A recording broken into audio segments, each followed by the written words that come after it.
"Please, don't lift my dress," his maid begged, and the way her voice trembled made the air in the room feel heavy, almost breakable.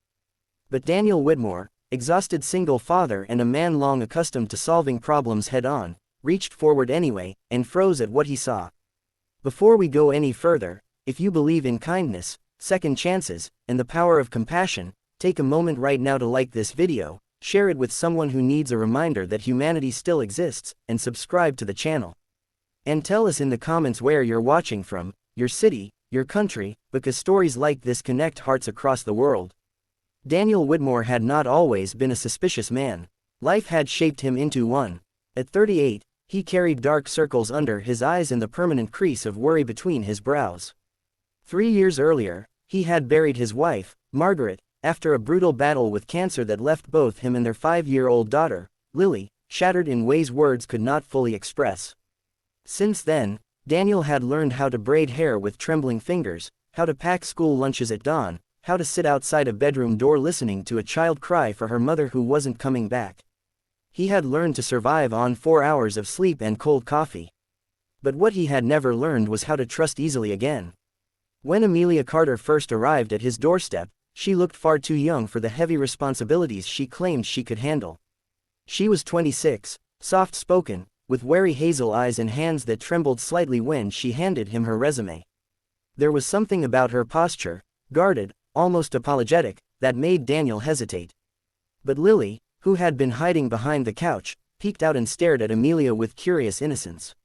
And when Amelia knelt down, smiling gently, something in Lily's expression softened for the first time in months. Daniel hired her that same day. Over the next few weeks, Amelia became a quiet presence in their home. She moved through the rooms like someone afraid to disturb the air, cleaning meticulously, cooking simple but warm meals, and reading bedtime stories in a voice so tender that Daniel sometimes found himself lingering in the hallway just to listen. Lily began laughing again, real laughter, not the brittle kind that breaks mid-sound. She would run into Amelia's arms after school, chattering about crayons and playground dramas. Daniel noticed, and he felt grateful, but he also felt something else, unease. Amelia wore long dresses every single day. Even in the suffocating July heat, when the sun burned against the windows and sweat clung to skin, she refused to wear anything shorter. The fabric always brushed her ankles, hiding her legs completely. At first, Daniel dismissed it as modesty. But then he noticed the way she flinched if Lily tugged at the hem while playing. The way she stiffened if Daniel's gaze drifted downward. The way she sometimes walked with a faint, almost imperceptible limp by evening. The turning point came on a Thursday afternoon when Lily tripped while chasing butterflies in the garden. Amelia rushed forward to catch her, but in the scramble, she stumbled on the stone pathway. Lily was fine, just a scraped knee, but Amelia fell hard against the ground. Daniel, who had been working from his home office, ran outside at the sound. Amelia was sitting upright, pale, clutching the side of her dress tightly against her thighs. Her breathing was uneven, and her hands were shaking. Daniel's instinct was immediate. He crouched beside her and reached out, concern overtaking hesitation. He had seen enough injuries in his life to know when someone was hiding pain. She shook her head rapidly, eyes wide with panic. "Please, don't lift my dress," she begged, her voice cracking under the weight of something deeper than embarrassment.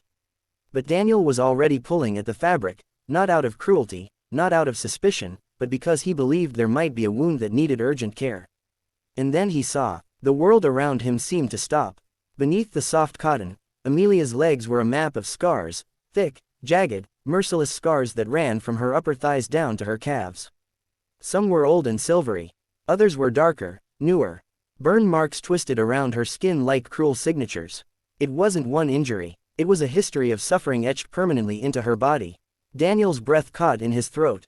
The suspicion he had carried dissolved instantly, replaced by a wave of horror and shame. Shame that he had ever doubted her intentions, that he had misread her silence as secrecy rather than survival. Amelia tried to pull the fabric back down, her face flushed with humiliation. Tears welled in her eyes, but she blinked them away stubbornly.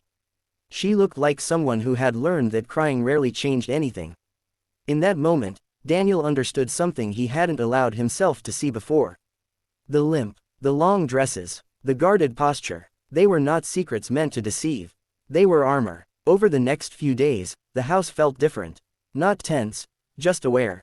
Daniel couldn't stop thinking about those scars. Not out of morbid curiosity, but out of a deep, unsettling recognition that the quiet woman caring for his daughter carried battles far heavier than he had imagined.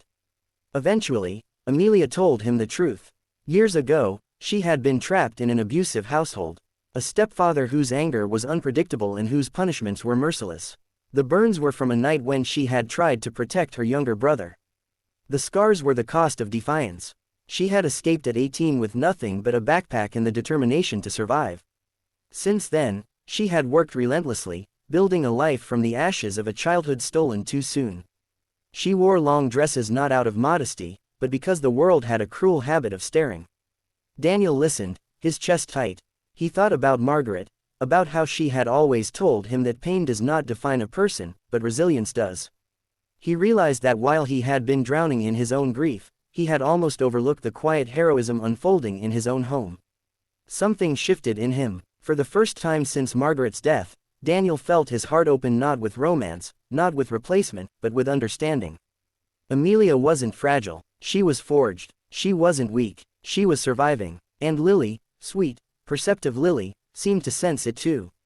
One evening, Daniel found his daughter sitting beside Amelia on the couch, carefully placing stickers along the edge of her dress.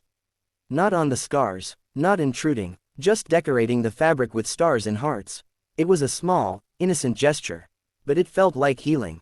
Weeks turned into months. Amelia began wearing dresses that were slightly shorter, still modest, but no longer dragging to her ankles. The first time Daniel noticed a glimpse of scarred skin in the sunlight, he did not look away in discomfort. He simply smiled gently, as if to say that nothing about her frightened him. And slowly, Amelia smiled back more often. Daniel, too, began healing. He realized that grief had hardened him, turned him into someone quick to suspect and slow to trust. But witnessing Amelia's courage forced him to confront his own walls. He started therapy. He talked openly with Lily about her mother. He allowed laughter to return without guilt. The day Lily performed in her school recital, she insisted that both Daniel and Amelia sit in the front row. When Lily waved at them from the stage, her small face glowing with pride, Daniel glanced sideways at Amelia. Tears shimmered in her eyes, not from pain, but from belonging. In that moment, Daniel understood that family is not always born. Sometimes, it is chosen.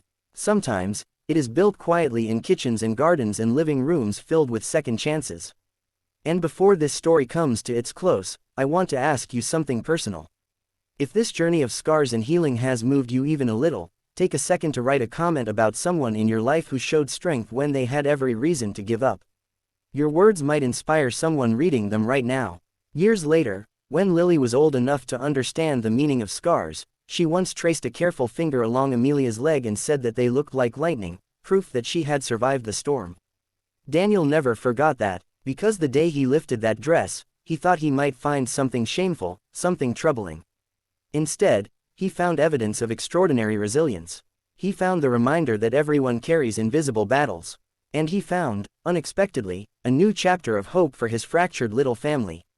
If this story touched your heart, please like the video, share it with someone who needs hope today, and subscribe for more stories that remind us what it means to be human.